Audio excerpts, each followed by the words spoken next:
Okay, so your name is Joyce Gordon, and you're from Hollow Water. Rolling River. Why do I keep messing that up? You're from Rolling River. Yeah, okay. Rolling River. All right. And so we met, and you spoke to me about suicide. Yes. And suicide's on a lot of people's minds these days. No one really wants to talk about it. And you wanted to talk about it. So we started talking, and you told me a story about you going to a school and speaking to some students about suicide. Yes. So that's why we're here. I wanted to demonstrate that people are capable of speaking about suicide. Native people are capable of it. So let's talk about it. What happened at the school? I went and talked to some youth about committing suicide because I tried to commit suicide a couple times. First time when I was 12 years old, because of things that happened to me. I felt I didn't want to live no more, had no hope, and I didn't know who to turn to help me. And so the first time I tried, I took a bunch of pills, like lots of pills. I ended up in a hospital. And I woke up, and my dad was holding my hand, and I was mad because I was still alive. I didn't want to be here no more. And after that, nothing happened. Like, I just kept on with life. But I knew inside I had problems, like I had big problems.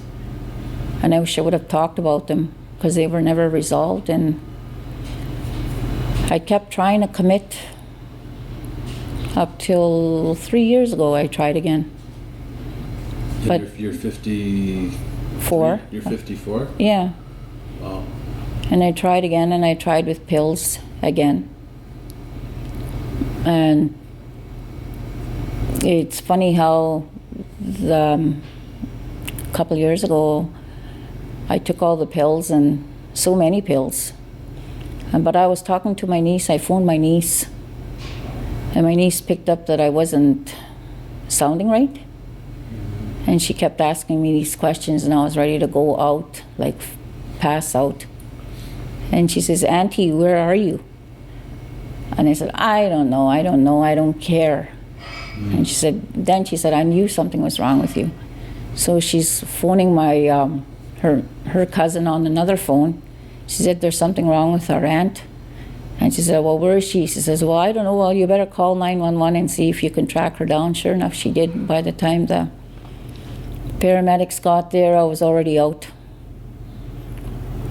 And I thank my niece for coming there and finding me, sending somebody there. And it's always there on my mind, but not anymore. Because that, to me, I have to find a different way to deal with my problems, things that happened in the past. I started talking about what happened to me, why I was trying to commit. And some of my family members think that I'm trying to seek attention. That's what they say a lot about a lot of people. Oh, they're just seeking attention. And no, I'm not seeking attention. I have a problem. Not just a problem, I have a lot of problems. And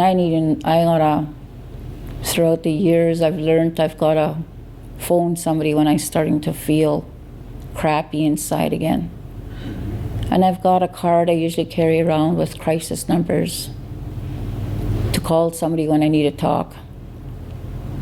Do you use the card? Yes, I do. I use the card, I use the numbers. That's good. And I go to my doctor and I tell them when I'm not feeling well. I said I need medication, but I try not to use medication. Yeah. So I use medication, and the medication he gives me also, I don't get a lot of medication because of my past history. I get for a week at a time, so I don't overdose.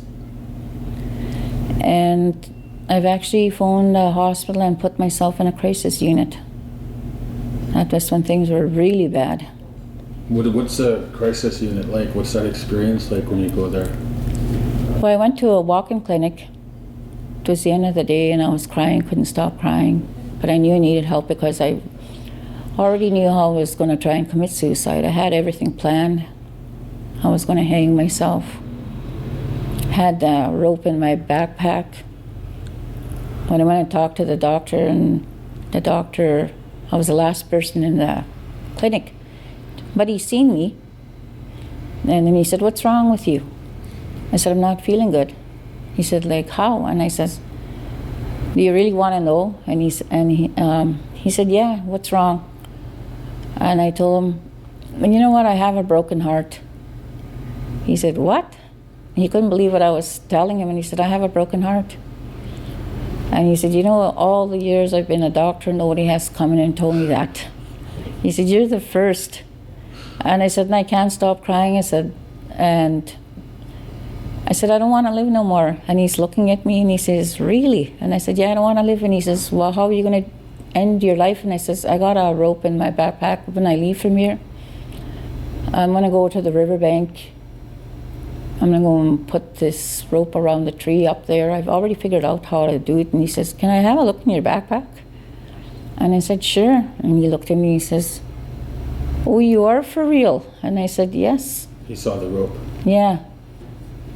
He said, "Do you know how to rig this up?" I said, "Yes, I do."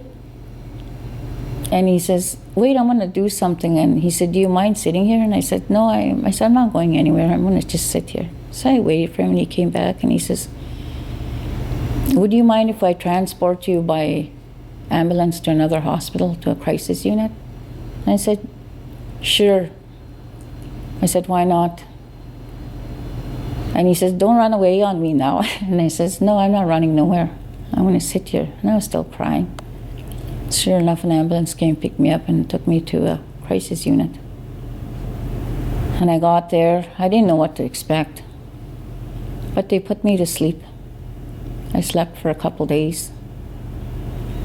They would get me up, I would have a shower, I'd eat, go straight back to bed. I must have been there for about a little over a week.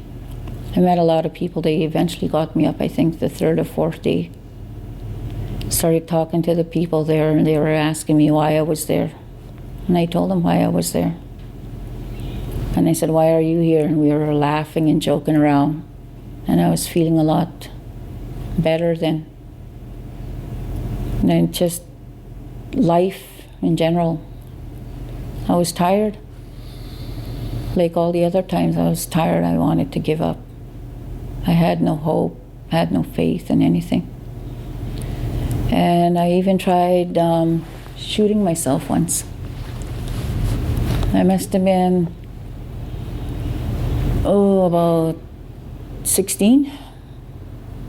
My father was a hunter, so he had a lot of guns, a lot of shells in the house. They were never locked up. Then one day I thought to myself, well, the pills didn't do it. And I know for sure that if I shoot myself in the head, I'll be gone. So I knew how to load up a gun because my dad used to take me hunting with him all the time. He never had sons and I was the one he took. Sure enough, I loaded up the gun, put it underneath my thing here, and I was ready to pull the trigger and my baby sister walked in. She started screaming. My other sister came, my other baby sister. So we fought over the gun. And now that I think about it, I'm very lucky because I could have shot my sisters. You guys still talk about that? Yeah. Me and my sisters talk about it once in a while. That's pretty, that's quite the experience to share with your family. Yeah. What kind of conversations do you have about that time when you talk to your sisters? I tell them that I'm sorry. I said when we were fighting for the gun, I could have shot any of us. Like there was 3 of us. I could have shot my baby sisters. Mm-hmm. And I would have never been able to live with that. So so the family, like your family unit, did you guys talk about feelings and stuff like that when you were growing up? No, not until we're much older now. We talk about a lot. But your parents, they never talked about feelings with you, emotions? No, never. My parents weren't like that. Yeah. Because my mom was in residential schools. So she never showed any emotion, never affection. Yeah. And my father never really said much. He was more into supporting us, like financially and that. Yeah. And we never talked about stuff that happened to us. They weren't there for that. Yeah. Do you think it would have made a difference if your parents would have been those kinds of people that would just sit down and ask you how you're feeling when you're that young? Like, how are you doing? How are you feeling? How do you feel about the way things are going? Stuff like that. Do you think that would have made a difference to you? Yes, I think it would have made a difference, because when I was in high school in grade 7, back then they used to call it guidance class. And I wanted to talk to the guidance teacher so many times. And there was a couple times I almost talked to him. And then at the last minute, he would say, "Oh, I'll be right back." By the time he came back, I had changed my mind already. So I never told him. He said, and then he would come back and he'd say, "Well, what did you want to talk about?" By then I already changed my mind and didn't bother saying nothing. Yeah. So I just left it at that. You went and spoke to a classroom about suicide. How did that go? Tell me about that. I went and talked to a classroom about suicide and some of the things that I had tried, how I felt. And I told them that you should talk to somebody if you need to talk to somebody. Don't be afraid to talk to somebody. And I did that talk to the students, and then one day I was at a bar downtown. Like, this was years ago. Time passed. Then this young guy came up to me, and he looked at me. He says, "You're Joyce, right?" And I said, "Yeah." He said, "Joyce." Then I wasn't married. He said, "You're Joyce Amiot, right?" And I said, "Yeah, I'm Joyce Amiot." And I was surprised. And I said, "How do you know me?" Like, he was so young. And you're sitting in a bar and this guy comes up to you and talks. Yeah. And then I said, "Yeah, I'm Joyce Amiot." And I kind of thought to myself, what did I do while I was drunk? Just my first thought. And he said, "No, I want to thank you." And I said, "Thank me for what?" And he said, "The talk that you came and gave the high school that time." And he said, "You came and talked about suicide." He said, "I was going to kill myself." He said, "Until I heard you talk." He said, "And I want to thank you for talking to us." He said, "Because I didn't bother killing myself. I'm here." And I said, "What?" And I said, "That was many, many years ago." And he says, "Yeah, and I'll never forget the talk you gave us." He said, "Come here and I'll give you a hug." So I quit drinking, because I was drinking. And I felt so good inside. I said, I made a difference for one person. And that meant a lot. It's beautiful. Yeah. I think that people are afraid to talk about suicide because they don't want to be labeled. Like there's a taboo with that. Everybody will say you have a mental illness. And I think sometimes that part of it is true. Because I've been like this since I've been very young. Very, very young. I've always felt so bad that I don't want to live. It doesn't go away, it just kind of backs off a bit, but it always kind of comes back. Yeah.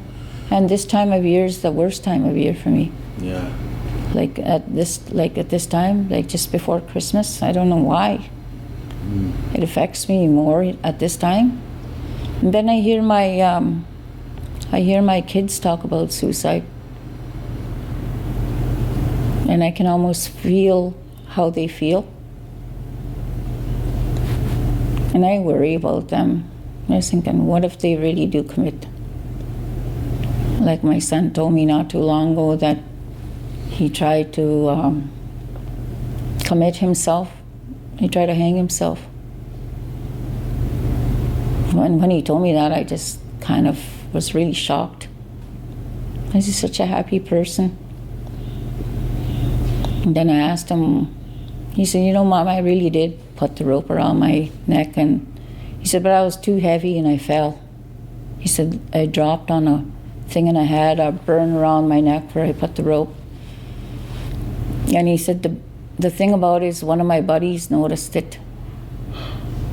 And he says, what's that around your neck? He said, that's a rope burn. And my buddy said, don't tell me you try to do something stupid to yourself. And he says, what? He says, that's a rope burn. He said, and I try to cover up my neck and hide it. And he said, my buddy said, don't do that to yourself. And he says, well, what do you care? Like it's there, like it's in, I don't know if it's passed on from me to them, to my kids. But I would never do it now to myself. Because I've had a lot of family members, I've had a lot of relatives from my reserve do that. How many do you think? Oh my goodness, more than my 10 fingers. Yeah. And it hurt, like it hurts. Because they're gone, and there's no turning back once you do that. And I don't want my kids to think I did it because of them. Mm-hmm. It's not because of them why I wanted to do it, it's because of me, like what's inside. Because I never got the help that I needed. But I'm working on that now. I used to use alcohol. I didn't use drugs, I used alcohol to try and kill some of the pain that I felt. But that's not the answer. I'm going back to my ways, the way my father taught me. And that's what's really helping me. My traditional ways. Do you talk to people more now? Are you more open about stuff? Yeah, I always talk about suicide. Like I don't like it when people say you're attention seeking, because Mm-hmm. you're not attention seeking. Yeah. Because I always think there is a day when somebody thinks that you never know what that person can do, that they could actually finish everything. Yeah. And it's gone. Well, thanks for talking. Mm-hmm. Thanks. I'm going to put this online, and hopefully someone gets to hear it and gets to start talking themselves Yeah, by your example. yeah, Because that's the important thing, is to let people in, right? yeah, And not hold it in. yeah. So thanks Okay. for talking. Yeah, and you're not crazy. I'm not crazy. So talk to somebody that you trust. Don't hold it in.